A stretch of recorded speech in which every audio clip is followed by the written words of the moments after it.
Whoa! Wow! I didn't even need boost mode. That's awesome. MegaVolt24. Got another jump starter here from WOLFBOX. The other one was pretty awesome, so I'm excited to try out this new one.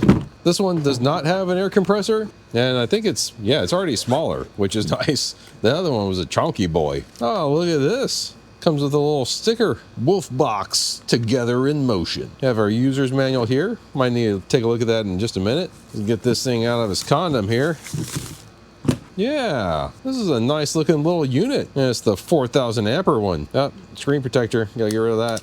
Yeah, another little protector for the light too. Come on. Before we take a look at this anymore, let's take a look at our clamps. The distance between the clamps is nice. You know, I hate it whenever you get these clamps and like you have to stretch them to try to get onto a battery or something. These guys are pretty good. They open up nice and wide too. I like that. And there's no power regulation like on this one. You know, some jump starters, they'll actually have the little safety power regulator thingy like on the clamps themselves.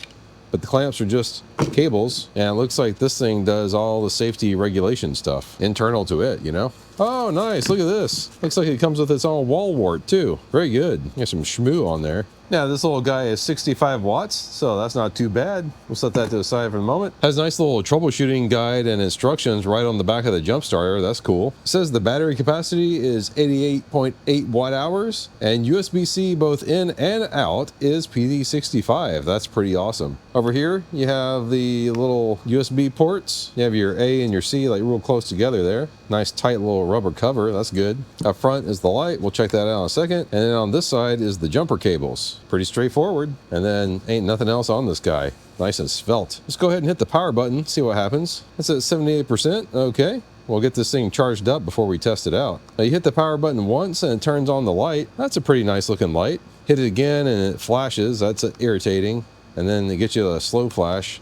And then one more time and it's off. Okay. I was expecting a little bit more of a readout on here, but maybe we'll have to hook it up to a battery and get more information. But you know, it's real nice and handy that they have the boost button just real prominent right here. You know, pretty much all the jump starters that I've been testing lately have a way to enter a boost mode. Back in the day, some of them didn't, and that's really kind of a pain in the butt because if your battery's really low, it, you know, tries to be safe and doesn't want to give it the full blast. So you really need this boost button in order to be able to give it full chooch. And yeah, there you go. You hold it down and it just pops up with this little start. And I felt the relay inside here click on. But you do have to be careful because doing that disables the safeties in these guys. Like I bet you like this port is live right now. And you definitely wouldn't want to short that out. You know, you could have a lithium ion battery explosion and just a single press turns it right back off. So I've got the USB-A plugged in here and I'll plug in my phone, see what we get.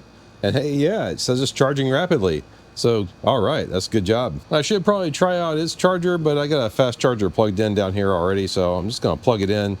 Let's see what we see. Oh, there we go. Took a second to show up, but there you go. It just says in. Doesn't indicate that it's fast charging, so maybe we will try out its little wall wart. All right, we're using its cable and its wall wart, so let's plug it in, see what happens. Oh, okay, very good. So not only do we have the in, but we also have like this little lightning bolt battery thingy. So that's definitely letting us know it's fast charging now. All right, well, I'm gonna let this thing charge up all the way and then we'll test her out. All right, I know the battery on my tractor here is dead, but I like to use it as a jump starter test platform. The voltage on it is 6.93 volts. Wow, this battery has gotten even worse than the last time I checked it. Last time I checked it, it was, you know, 8.5 volts or something. But yeah, this battery is complete trash. That's why it's great for testing jump starters. All right, so you can see we're at 100% charge and it's saying to go ahead and start this guy, have it hooked up to my tractor. And just like I just showed you, the battery on here is dead. A lot of times you actually have to put this guy into boost for the thing to actually crank it over. But you know, some jump starters don't require it. So it'll be interesting to find out if this one does. Let's give it a try. Whoa! Wow! I didn't even need boost mode. That's awesome. All right, good job, WOLFBOX. Yeah, I'm actually pretty shocked that it didn't have to have the boost mode on. But yeah, I'd say I'm pretty impressed with this thing. I'd say it's a good buy. There's a link down in the description so you can get one for yourself. But yeah, thanks for watching.